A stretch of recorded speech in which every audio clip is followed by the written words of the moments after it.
George, can you hear us? I hope you can. I can hear you. Can you hear We me? can't hear you though. I got no volume. Do you have audio from me?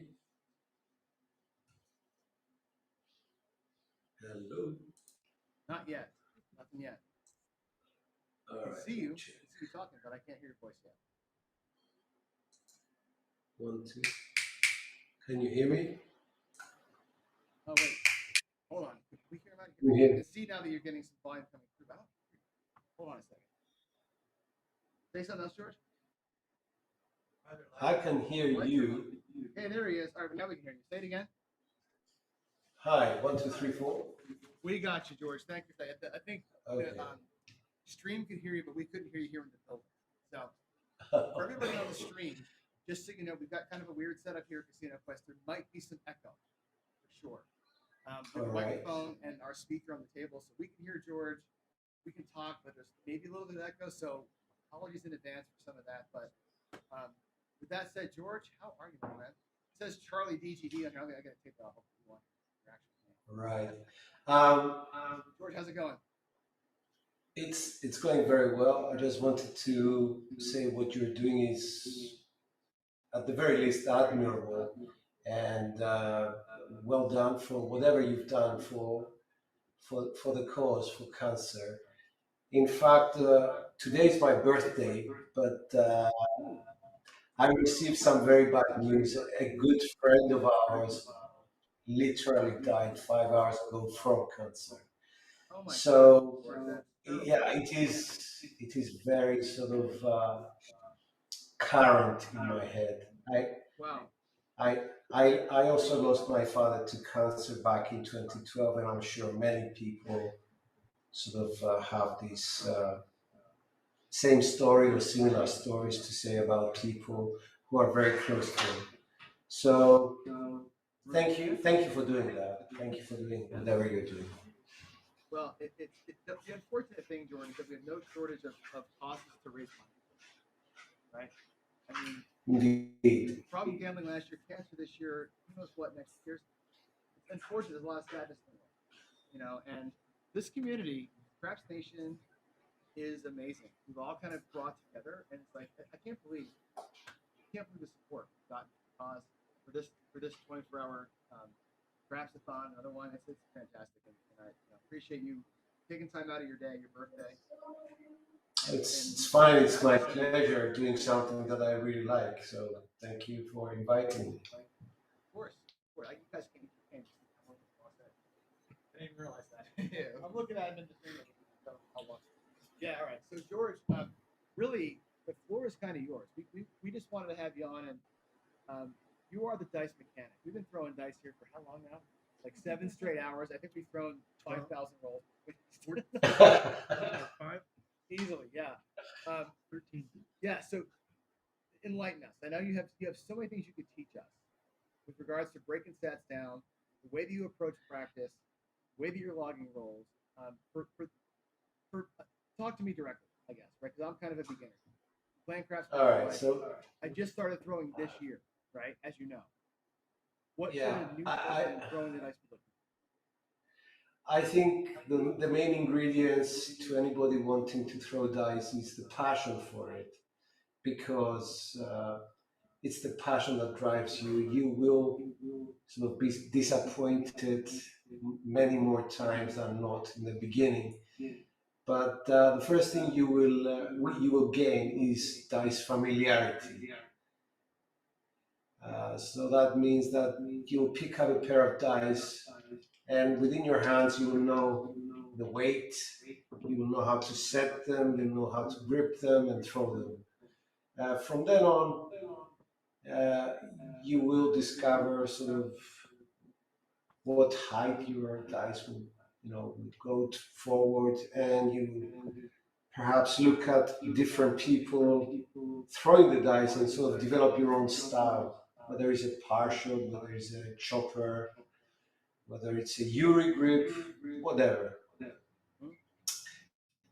The idea is that after dice familiarity, you have muscle memory, whereby the way you throw the dice becomes ingrained in your brain and in your in your hand, in your throat.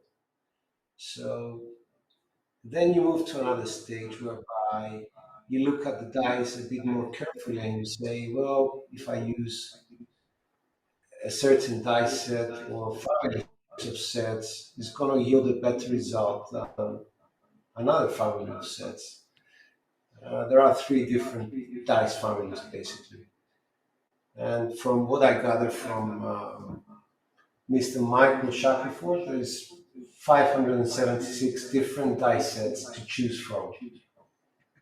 Which makes it like, So I mean, so did you know that going into this? Like there was that many dice sets? I uh, know you asked the question earlier. I did ask the question because I researched high and low on the internet to find the formula for the combinations, and I couldn't work it out. But I'm very happy that he provided the answer for free. He sussed that out in about 3 seconds. It's pretty cool. Yeah. Yeah. Um, so we are talking about uh, 576 sets.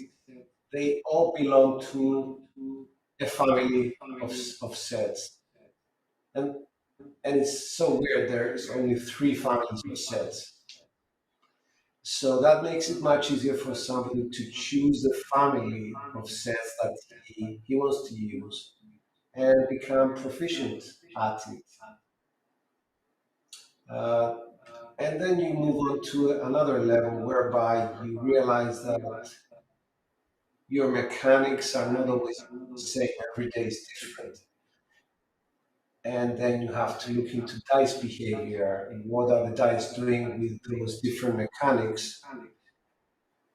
And having done that, you can establish that, oh, today this family of sets is not going to work for me, but this one is going to work better instead. And at the end of the day, you reach a stage where you do not discriminate between any families of dice sets and just throw what works for you for the next row. And the idea behind that is just to prolong your role. You don't, you're not influencing the dice. You're not doing anything magical. You're just following what the dice behavior is telling you to do. So And that's how you become more experienced, I guess. with those dice setting families that you talked about, can you demonstrate, Yeah. hold up the camera and show us what those families are and when you would choose one versus Okay. Uh, Let me just make this bigger. yeah, great. Oh yeah. Okay. So I'll come here. So you have your basic uh, hardware set, 4242. And this family of sets has different 86 different sets that you can derive from this. 4242, 5454, 3535, 2323. Then you turn them around, 2424, 3232, etc. You understand. A lot of people just stop there. So let me ask But you, these are right hardwares. there. These are Let me ask you a question. sorry. I want to ask you a question right there because this came up in our discussion with Michael, which was if you set them 4242, right? Mhm. And let's say you rotate it towards you once. Now you're looking at five on top, right? Do you consider that Let me just. in other words, good 4242, rotate it forward. Now you're looking at fives on top. So it's 545. Okay. Now, Right. is that to you a different set? You throw that versus the fours on top.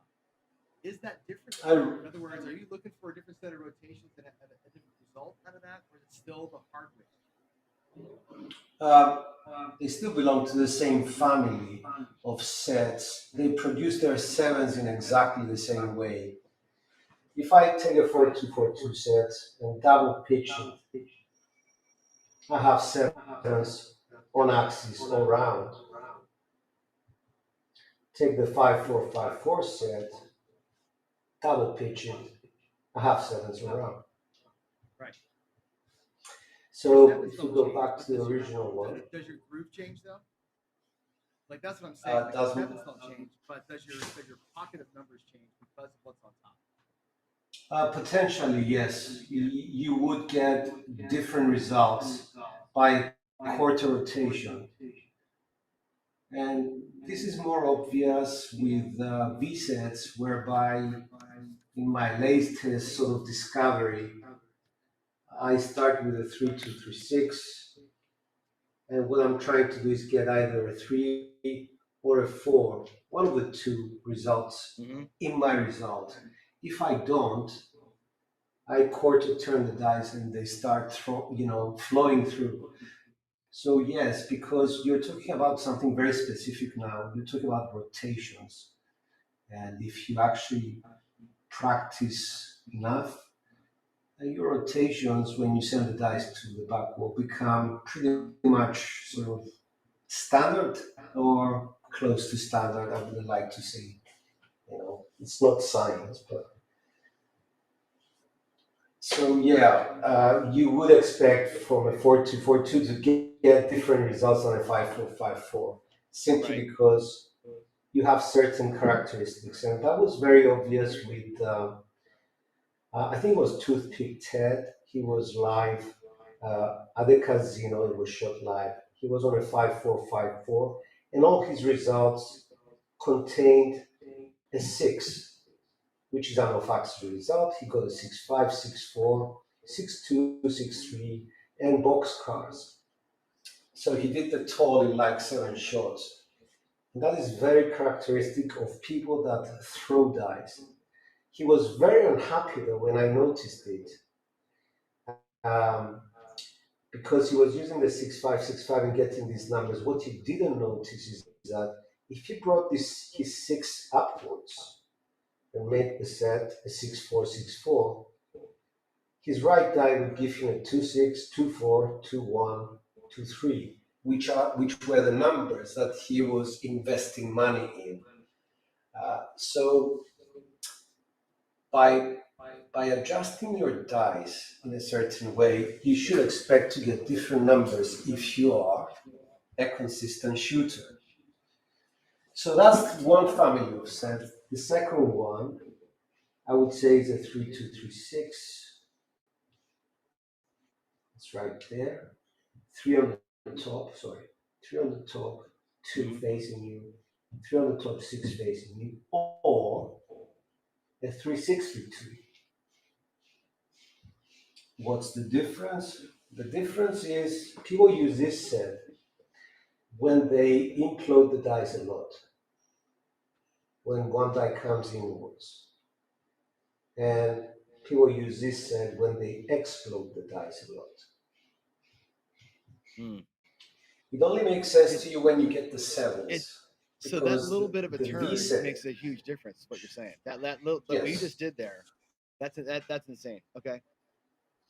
So the V sets are extremely good for people who are sort of mostly on axis, and quite bad for people who go off axis.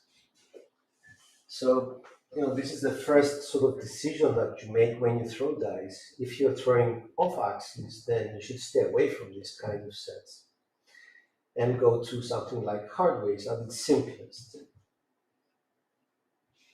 If you drift the dice, hardways.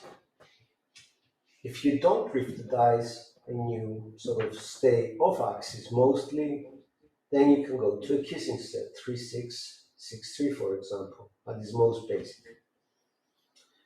The reason being that if you go off axis on this set, you can never 7 out.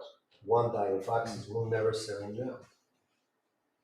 So these are the 3 families of sets: the kissing sets, hardways, and V sets, including cross sixes and 3 Vs. So There is 100. Sorry, there's 106 V sets for the 3V, 106 2Vs, and 106 cross sixes. Jeez. So so I have to ask you this now. So so those sets, right, the different families of sets, are those sets Yeah, that you are using to target certain pockets, or are those sets that you're adjusting to based on how you're throwing that thing? Like, how do I you am approach? adjusting. Yeah, as people say, they get tired of me changing sets all the time. If I stay within a family of sets, it means that I'm comfortable. That this is my way of avoiding the seven. It's the best way to avoid the seven for me. If they see me changing a family of sets, it means that I got scared that something bad is going to happen, and I will either go to a kissing set, family, or a hardware set. And I do that very often because um, I kind of sense when my throw is off, and it's a bit of a dice familiarity thing, muscle memory, a combination of things, plus the results themselves. Um, the 3Vs, 2Vs, and cross sixes sets, they give you warning signs, which you should be experienced enough to notice them. Hardways, very good sets because the numbers, the sevens are 38 millimeters away from each other, and this is the maximum distance you can have them at. Right. However, it's instant death. If you double pitch, it's instant death on all the faces. It's a seven, whichever way you look at it. Whereas with the V sets, you have two faces which are double pitched but are non sevens. For example, on a 3V set, 3236, the 213 is a double pitch. The 56 is a double pitch, but it's not seven. It just gives you a warning. Hmm. So, these are things that you notice when you throw a lot of dice. You notice when you look at the dice and say, okay, the dice positions do matter. Now, if I don't double pitch and I stay on axis, I will never change my set. I'll just stay on V sets and cross sixes. If I Right. do go off axis zone, I'll start thinking about, this is time to move to either hardways or kissing sets. Now, when you say double pitch or implode explode, um, clarify this for me. I think a lot of people don't really Yep. understand what you're talking about here. You can show on the felt how the dice would change, but you're seeing that happening in the air, not necessarily after landing. I think that's a confusing piece for a lot of new throwers. No, Is that you're seeing that I implosion actually, right during all flight, right. correct? I actually just came up with this set. Sorry, I just realized that one of the sets that I use, both color dice, can give me the information that I want, whether there's a double pitch, whether there was implosion or explosion of a die, and whether they're staying on axis or not. And this set is a kissing set. 1565, for example, it could be 1551. Those are kissing sets. It has the unique qualities of having the three and the three on the outside. And when I explode the dice, it has the four and the four. So if I throw them, the result could be a 5-2, for example, single pitch. I know that immediately. Let me just throw them again. 4-6, I know there was an explosion of one with dice. Mm-hmm. So it's showing me dice behavior without the need for different color dice. So this is a very good set for anybody to start on their count. Could be a 6-5-1-5, doesn't matter. Now, the definitions of the dice behavior is something that I partly came up with simply because we did need, I think the community needs uh, some definitions to describe the actions that happen to the Mm-hmm. dice. And to describe what an explosion is, that the dice open like so, they open outwards. So this die explodes, but also this die explodes like that. The implosion side is the opposite. Dice come inwards. Mm-hmm. So this is one action. Single pitch means it's on axis, they just move one position, could be either die. Double pitch, everybody knows, is two positions away from the original. And then you have, what else? The drift, which is just the movement of the dice either way, to the left or to the right. But it involves both dice.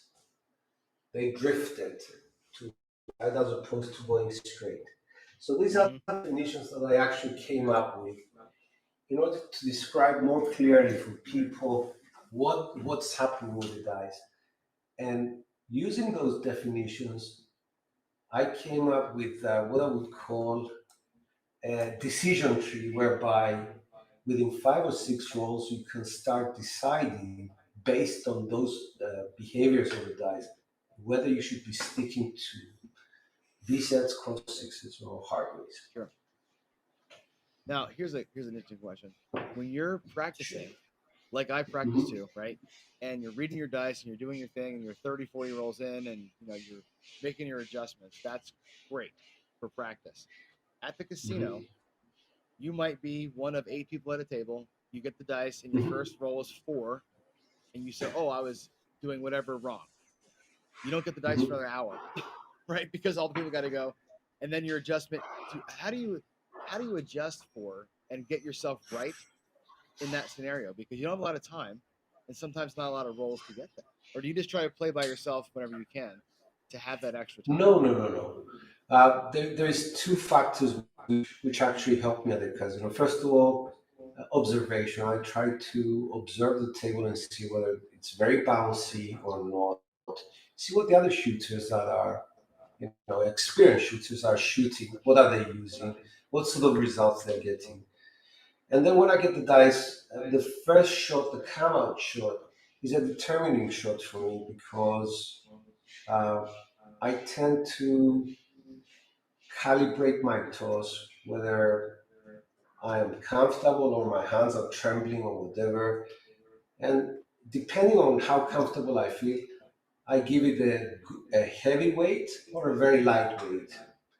And then the second shot comes, and you start noticing whether you have a trend in your throws, whether your dice behavior is consistent, whether it's predictable or not. Mm-hmm. If I seven out quickly, uh, I don't I don't really sort of put too much weight on that if it's my first throw on the first day at the first session. Um, and the way I break down my bankroll is, I think I explained this before. If I'm there for 5 days, I do a 5 plus 4 plus 3 plus 2 plus 1, which means 9, 12, 14, 15. And I divide my bankroll by 15. First day is 1/15 of the total bankroll because I am anxious, because I am sort of on edge to throw, and because I'm scared.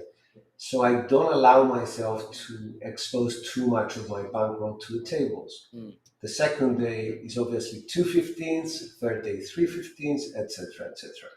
And we get to the last day, I'm fully relaxed, and it's all out fun.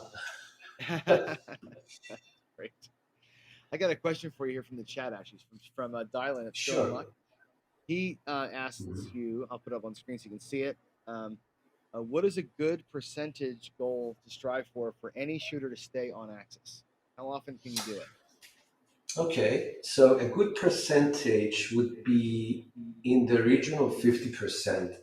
The expected random is 44.44. If you reach a 50%, that's amazing. That's wonderful. Mhm. You can be taken very, very seriously at the casino. Okay. I had. I'm sure you watched Michael Shackelford earlier today. He broke down my rolls, and I don't have enough Hmm. rolls to make a true Yep. law of big numbers, but in 2,500 rolls, and I found the same thing. So I throw the stack toss, as you know, and Yeah. I know that 44% of the time I should see myself what I would call a primary hit. 44%. I'm at 48%. So three and a half, Okay. whatever. He found it at 3.7 something percent over expectation, which is not insignificant. Now in his words, he's like it's 60 rolls out of 3,000, so it's not like it's a lot of Right. rolls, but it's you're moving the needle a little bit, right? So I would No, like to, as you say, get to 50%. If I could be at 50%, primary, and as to your terminology on access, that's a great number to strive for. That's actually really moving the needle if you can get there. that's very true. And I believe that, if you asked me like 5 years ago, I would probably have a much lower sort of success rate than I do right now, even though I've thrown so many hundreds of rolls. So, I mean, something similar to what you're doing is something that I've been trying to do. Let me just see if I can bring this out for you. Okay. Oh yeah, Okay. there you go. So, um, the SR was 6.37, 6.09. I think that was an old one. It was at 25,000 rolls. But you Yeah. can see how it plays out. The SR was Yeah. 8.96, so I was 5.47% better. I was lacking on the sixes, lacking on the three crabs, doing What about better your on the nines? on the seven, eight, on the nine, on the 10, on the 11, on the 12, and on the aces. Mm-hmm. So this is an old one. It was right around perhaps June. These are my come out sevens in blue. The red ones are the seven outs, and the total, the top 3,963 sevens are the expected ones. So if you put Yeah. the two together, I was much lower by how many? 241 sevens Yeah. less than expected. All right. I'm just trying to sort of give some perspective on what I am doing. However, I think my roles may be disappointing for someone like Michael because he wants both dice to be red. I just keep the statistics for the result and started doing the two dice just in Yeah. I October, think I he would think, or actually be. September. I think you'd be curious to see those results, just to kind of see him and analyze. Because I looked at that just now. Your nines were way over expectation too. Your nines were way over expectation, which Yeah, is but interesting. You know. the thing is with me though is that I adjust my dice sets quite often. So you can't say, oh, you're throwing the 3-2-3-6 and you're having successes with the nines. I throw everything. I do not discriminate with against any set, basically, whether it's hardways, whether it's V sets, whether it's cross sixes or kissing sets. I throw everything uh, that fits the situation so that I can try and avoid the setup. In your case, I think you have a standard set that you're using all the time. Am I Yeah. correct? That's correct. Just for data gathering. Yeah. Hmm. So that is the difference. I'm using all the tools that I know how to use. I change my toss from a one count to a two count. I change my landing zones. I change a lot of things for one reason, just to avoid the seven. Mm-hmm. And I'm not doing that good either. I mean, I only have like a 5 point something percentage over random at the moment. So I'm not that good. I expected, I would like it to be 10, but obviously, at 50,000 rolls, it doesn't look like it's going to get there. But the needle's moving anyway. Let me ask you your Hmm. opinion on something. Your opinion on off-axis tosses. Because I know there's a lot of folks that teach that, a lot of folks that try and Yep. use them as a purposeful thing. So how do you feel about that? No, I think it's an amazing thing. Whatever you can actually develop in order to throw hardways in an off-axis or kissing sets in an off-axis result. I think that's amazing, and would very much like to sort of study what people are doing in order to achieve that. using the partial, obviously, because Mm. uh, it took me such a long time to learn it. It's a shame to give it up to go to off-axis shooting. But yeah, uh, That's funny. That's funny. Hey, are you by chance set up to roll some dice? Can you switch your cameras around? You want to throw some? sure, if you want me to. We're doing a fun thing here. We actually started a little when you were waiting in the green room. We started a thing Okay. called Pass the Rack, and we started out with $1,000 in a rack, and we gave it to two people, and they actually both earned 50% profit on that rack. So we Okay. have a rack here with $2,700 in it. We'd love for you to throw, call out your shots, and let's do it. You want to deal for him, Chris? Yeah, we'll deal over here. If you just want to show us your landing zone and your throwing camera, we'll do the Yeah, deal. I'm And trying to get the landing zone camera. Let me just see if I can bring it up because yeah, I'm gonna go ahead and let me deactivate get this thing changed up here. So this will that be actually again. George. Yep. Okay. Cool. There you go. We'll put you down All right. there in the small view, and we'll let Chris do the. Actually, we can reverse you guys. Let's have George be big and Chris be small. Maybe we'll do it like this. Something like that is my landing zone. Okay. Yeah, that's perfect. It Yep. looks okay. All right. Okay. Okay. $2,796, George. Now, what do you want to do with it? Can you adjust the camera a little bit there, Chris? Pull it towards you a little bit. Right there. A little less. Right there. Perfect. Yeah. Good enough. I'm going to make this a little smaller, a little wider. You should be able to see George's bets. Just. Okay. Do you want just landing zone? I mean, I can just give you landing zone if that's what you whatever want. Whatever you want to throw at us, George. We can adjust our camera view here. Why is this thing not? Oh, shape. Okay, let me just get rid of that I gotta piece of change cloth. my screen here so the camera fits. There we go. Kinda.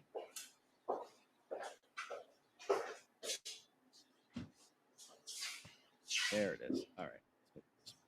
Okay. All right. So, what do you want me to do? Just tell me. You just tell us what your bets are going to be. We have a betting screen up on screen here. Just and you throw. Tell us we can see the results. You can just repeat them and tell us your bets, and Chris will make your bets. Okay, just 1 sec. We'll play a little. We'll let the folks watch you.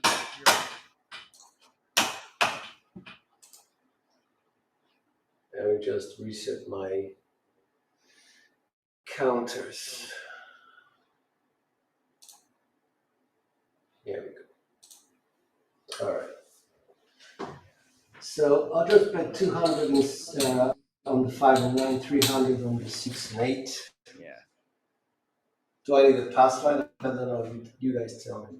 Are we cool without the pass line? Yeah. What do you want on the pass line? All right. So yeah, give me a pass line, $15. Give me the right to shoot. But just pay the tax, right? There Yep. you go. All right. All right. So the first set I'll be using is, a 1-5-6-5 is a kissing set, kissing fours. And the reason for that, it will give me some guidance as to what my dice are doing. Dice are out.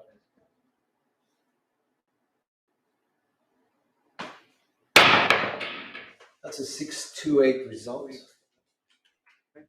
Were you working on the come out? No. So the result it gave me tells me that my dice are on axis secondary. So immediately I'm thinking, okay, 3V set.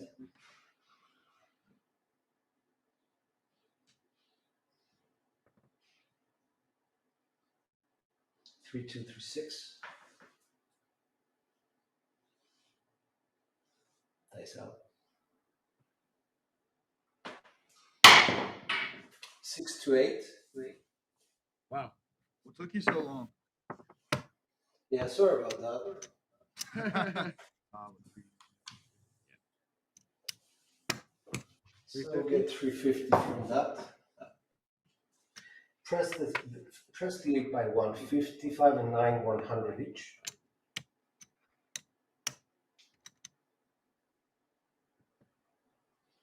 We're looking at 1,500 here for gold. All right. So the next set is going to be a 2, 4, 6, 4. Because the idea is to see a 3 or a 4 in the result.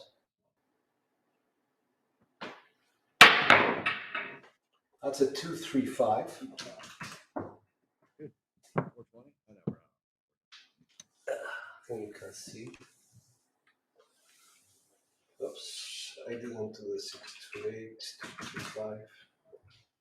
We're on the 5 now. Yep. So we got a 3 out of it, which is good. The original set derived from that is a 1, 2, 1, 3.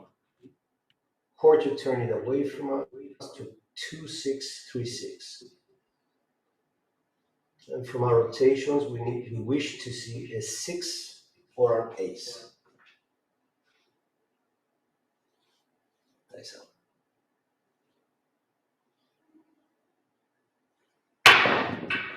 Heart 4.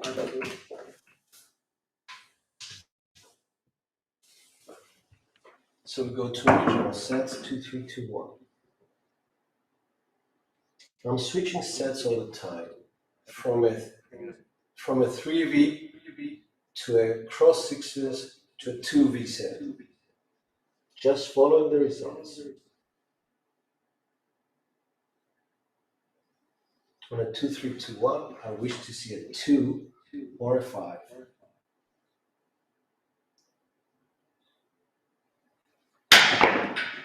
Five, 1, 6. That is secondary. And that pays 350. We take everything down because we have our 2 hits. And we go 160 across. Okay. So we got a 5, 1, 2, 3, 5, 3, 1. Back to 3V sets, 3, 5, 3, 1. Would like to see a 3 or a 4.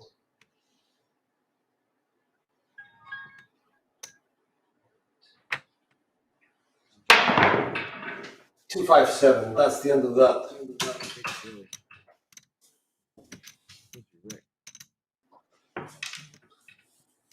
So I lost 160 and I made probably 700. 540 profit. Minus 15 for the pass line. No, we made that 15, sorry. So it's 540 profit. He had 2,700 something, right? Yeah, it was 2796, 2800, so 1400. 2,700 right there. Yeah. Start back. 500. You want like 5? Yeah. Yep. Yeah, let him know. You're a third of the way to gold, George. Oh, I have a goal? Yeah, so I passed the rack to you with 2,800 basically in the rack, Okay. and I didn't so you know have to that. win 50%, so 1,400, and Right. you won what 540 there minus the 15, so it's 525, so a little bit more than a third of the way.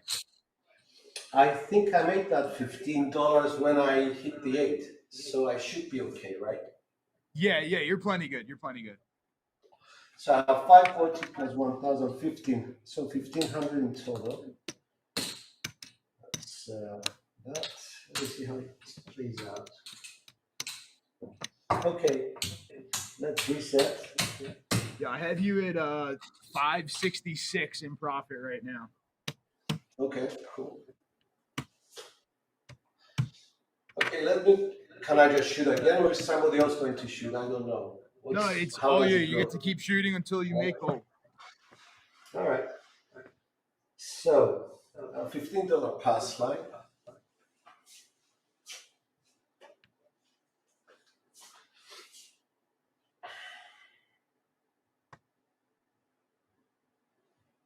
ATS for 555.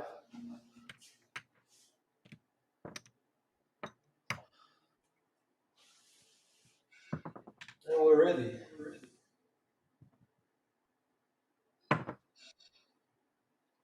Dice up.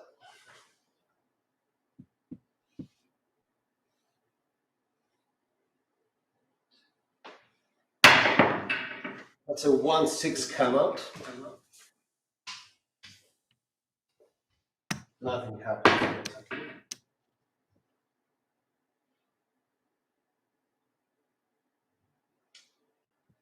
3-2-3-6. Second set.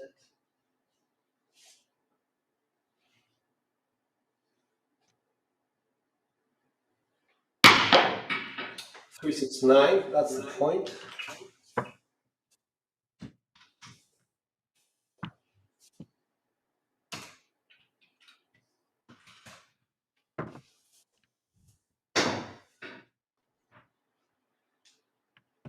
So we have 1,500 to invest.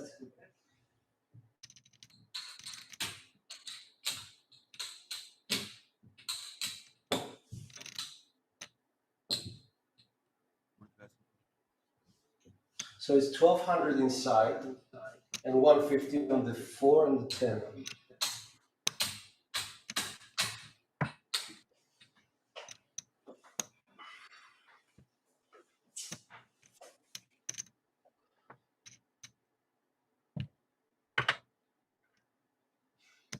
Are the bets set? Yep, bets are set. Thank you. Stay on the 3-2-3-6. That's a 3-2-5. Pays 420. So pressure on the 4, the 5, the 9, and the 10 for 100. 20 in the rack.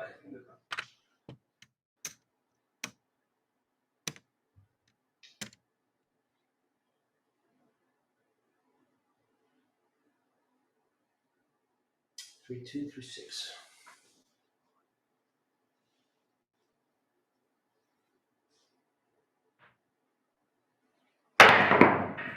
One, two, three.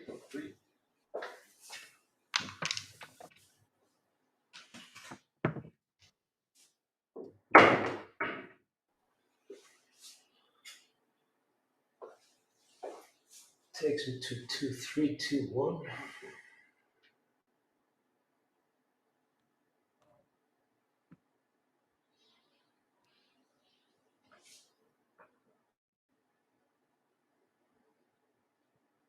Nice out.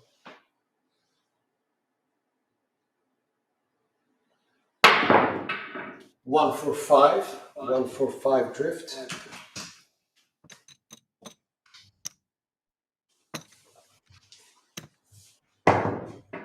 So that must pay 560.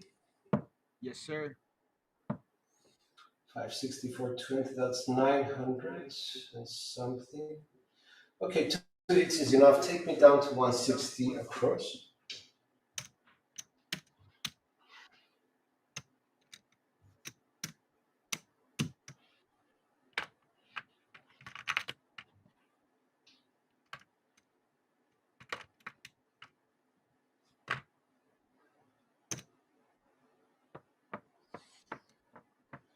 Dice are up.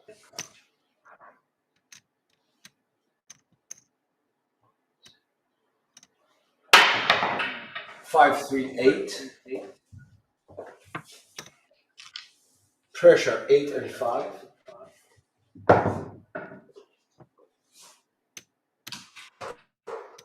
So the 8 goes to 60. 8 goes to 65. Just add one, the 5 bucks. 30.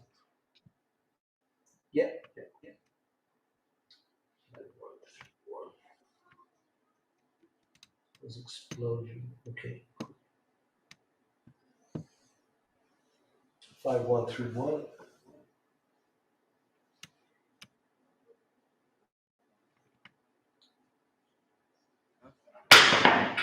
6410.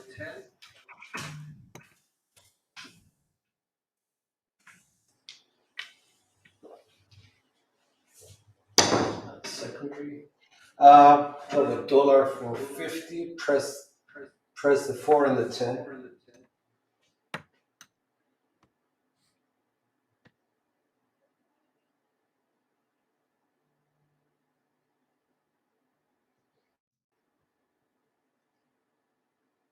Six two four two.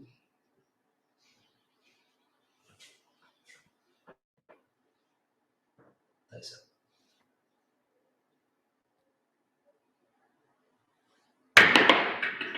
213. 3 craps.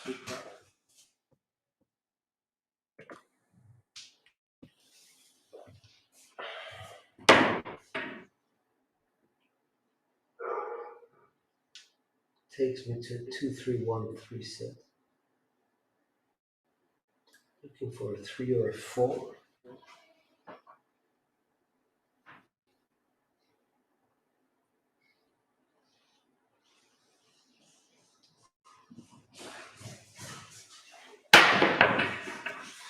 And I got both 437. Sorry.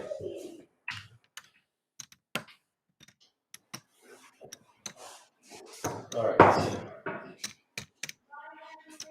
So we're up 9 plus 5, 1400 something. Yeah, I'm gonna give you a quick rack count. Okay. 35, or sorry, 2,000, 2,500, 3,000, 3,500, 39, 50, 4,030. It's a win 4,300. 4,300. He's like 200 away. Okay, cool. $200, George. Okay. Get it done. All right.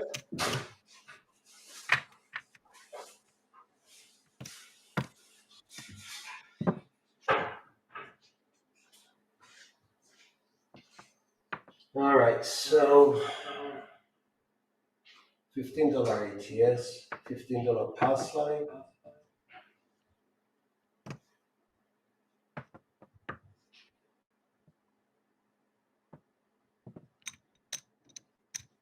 $1,565. That's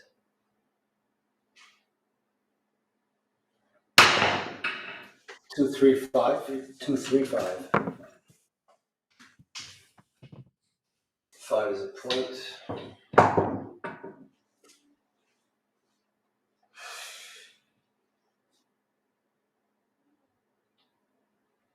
Okay, so what is my bankroll?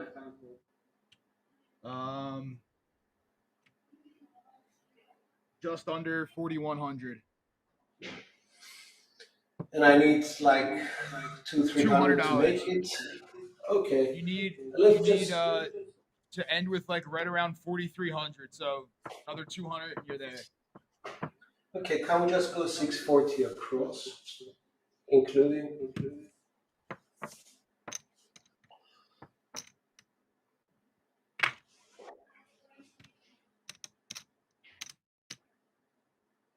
All right, set up. Okay. Hardways 2323. Place up. One count.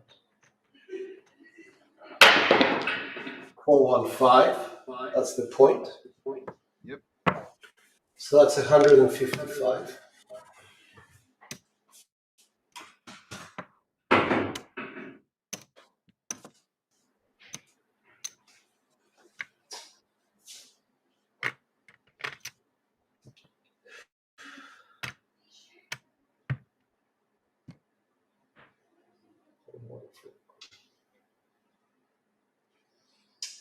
Four one is a set, hardways. One count.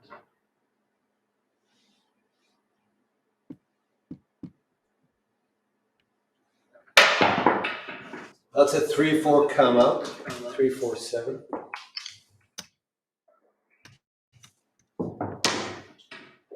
Are you coming back up on the ATS? Yeah, I mean, just leave it there. Don't collect on the pass line. So we go to 2-3-6-2. They're giving you a bunch of grief like this feeling. What? CRC says rubber bands on the wrists. Dice It's out. gonna take us time to get good at that stuff. Sure.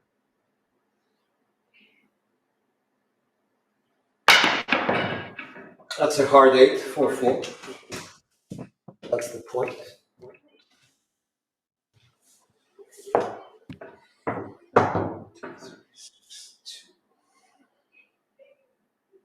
Implosions. All right. 2-3. 6-2 quarter turn. 4-2-5-6. 4-2-5-6 is a set.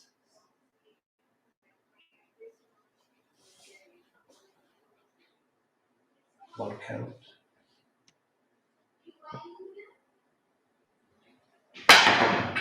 2-6-8. Nice.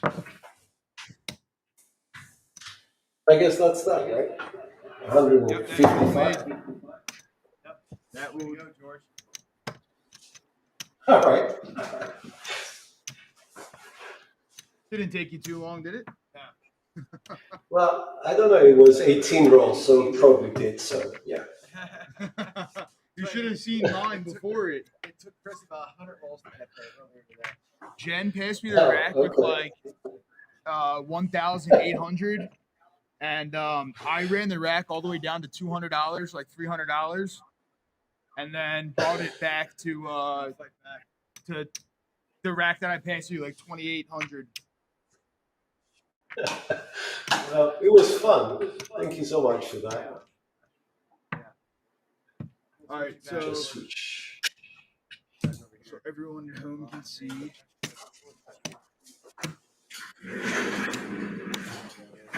right, man. George, I want to thank you, man, for doing this. I know it's your birthday. I know you have some sad times happening over there, so we appreciate you donating some time here today. It is a noble cause, and I just want to say again, thank you very much for doing this.